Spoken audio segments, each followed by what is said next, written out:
انا دابا هنا خديت الحامض على قد الكميه، كل واحد ياخذ على قد المستطاع ديالو. هو قد ما خديتي كتير وكيكون في الوقت ديالو كيكون الثمن مناسب. المهم انا خديت ب 120 ريال 6 دراهم. وانتوما راه كل على حسب السوق، كل مره كيكون الثمن شحال داير.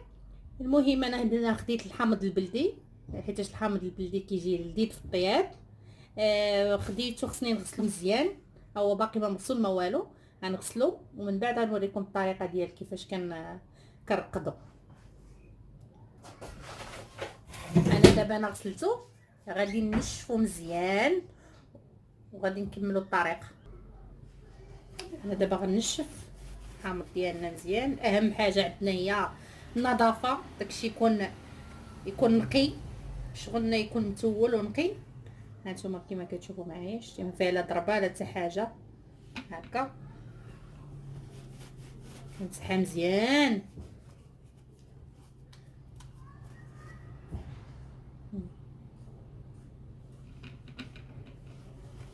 كنبقى على هذا الشكل حتى كنكمل الحامض ديالي كامل.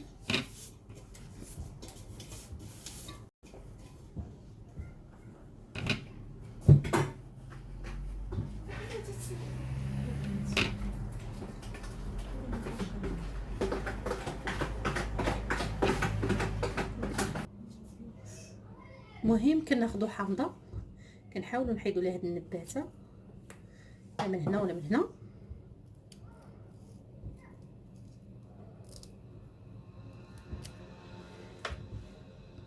كنقسمها على 4، ما نقطعهاش كامله حتى لتحت، كنخلي غير واحد الفراغ بحال هكا كما كتشوفوا معايا بحال هكا.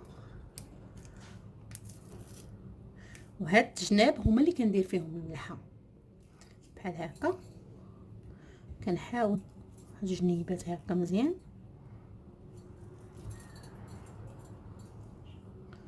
نعمر مزيان، كنحطها في القرعه وكنحاول نضغط.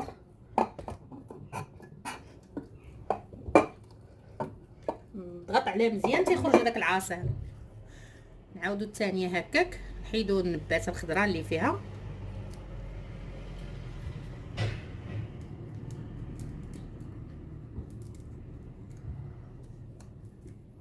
كاين شي نباتات كيكونوا قاصحين.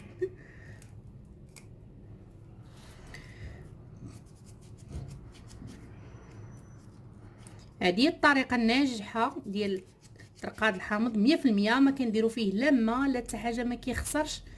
المهم تكون القرعه معقمه مزيان. اللي بغى نوريه كيفاش كنعقموا القرعه تاع الدجاج يخلي ليا في الكومونتير، وغادي نوريهم كيفاش كنعقموا القرعه تاع الدجاج على هذا الشكل مزيان. نعمرها مزيان بالملحه صافي.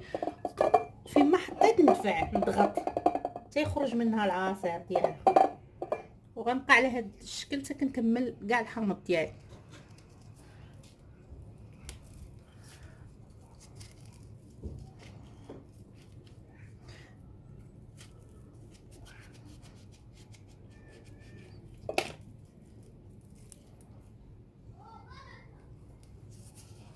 ديما الجناب حلهم مزيان، نعمرهم بالملحه على بحال هذا الشكل.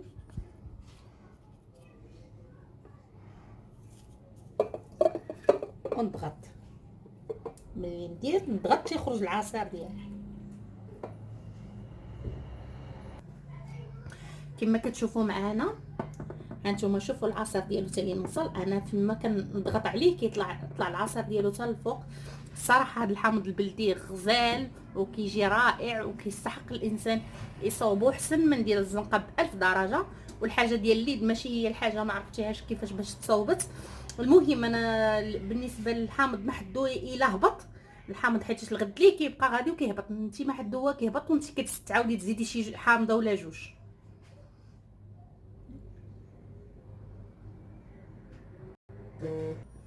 دابا صافي غندير ليه شويه السلوفان وغادي نسد عليه مزيان حتى الغدا. الا لقيت الحامض هبط غادي نزيد. كما كتشوفوا معايا هو الحامض الغد ليه هبط والعصير طلع الفوق. يعني خصني نزيد شي حامضه على حساب نتوما الاناء اللي درتوه فيه واش كبير ولا صغير. المهم انا غنزيد في عندي الحق نزيد غير حامضه وغنعاود نسد عليه ونقلب القرعه مزيان نقلبها حتى ديك الملحه ما تبقاش.